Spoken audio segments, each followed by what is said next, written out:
देखिए अगला सवाल हम लोग जो पढ़ने वाले हैं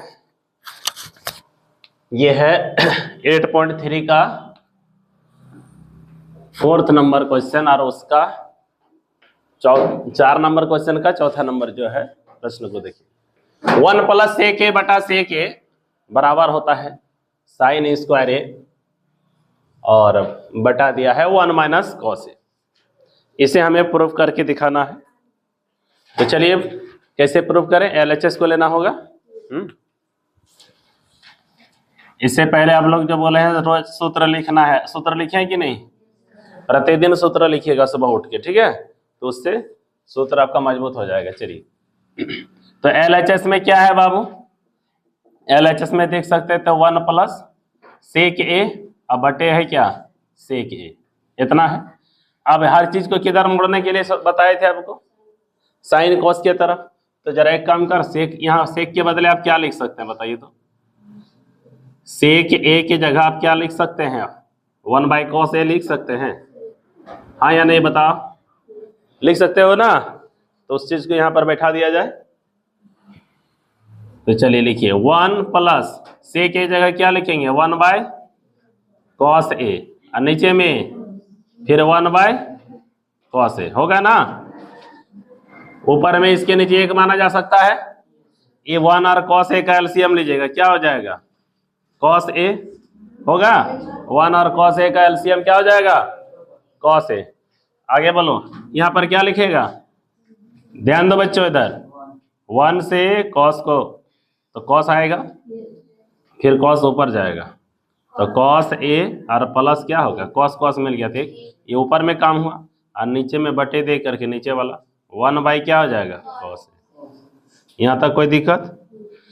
अब इसमें वही a बटा b बटे c बटे d के रूप में आ गया, तो क्या लिखेंगे cos a + 1 नीचे में क्या हो जाएगा cos a गुने ऊपर में क्या हो जाएगा cos a बटे 1।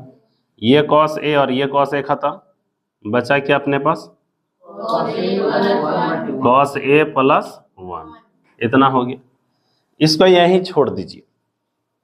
ये किसका मान दे रहा है LHS, हाँ ये LHS में इतना हो गया, इतना करके छोड़ दीजिए। ये बहुत सरल रूप में आ गया, आप छोड़ देंगे। हम अब RHS को उठाएंगे और उसको भी थोड़ा लेकर आगे बढ़ेंगे और देख लेंगे कि यदि ये भी इतना हो गया इसका मतलब दोनों बराबर है। तो पुनः अब हम लोग क्या ले लेंगे RHS, किसको ले लेंगे RHS को। तो RHS में आप देख पा रहे हैं क्या है, RHS = क्या दिया है, अब देखो sin स्क्वायर a बटा है 1 - cos a।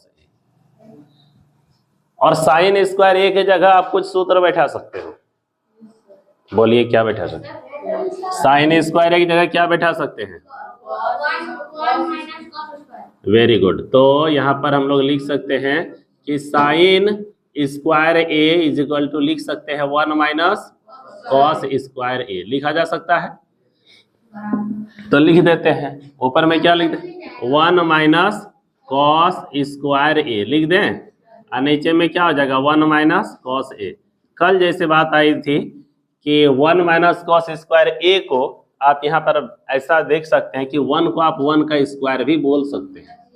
अब ये कौन फॉर्मूला में चल गया a² - b², उस फॉर्मूला में चल गया। तो यानी क्या लिखा जा सकता है, यहाँ एक फॉर्मूला बैठ जाएगा a² - b² बराबर बोलिए a + b × a - b।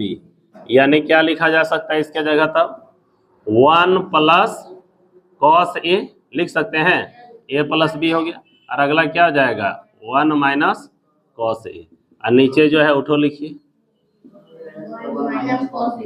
नीचे है 1 - cos a।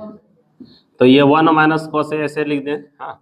तो ये और ये तो पूरा मिल गया, तो ये चल गया कट गया यहाँ, तो बचा क्या 1 + cos a। और इसी को आप ऐसे भी लिख सकते हो cos a + 1। तो देखिए ये किसका वैल्यू आया RHS का आया, और पहले से हम लोग LHS इतना ला चुके हैं, तो LHS और RHS बराबर हुआ कि नहीं। यानी क्या कह देंगे, अतः LHS बराबर क्या हो गया RHS। ठीक है, ये हो गया हम लोग का प्रूफ। समझ में आ गए ना? चलिए उतारिए।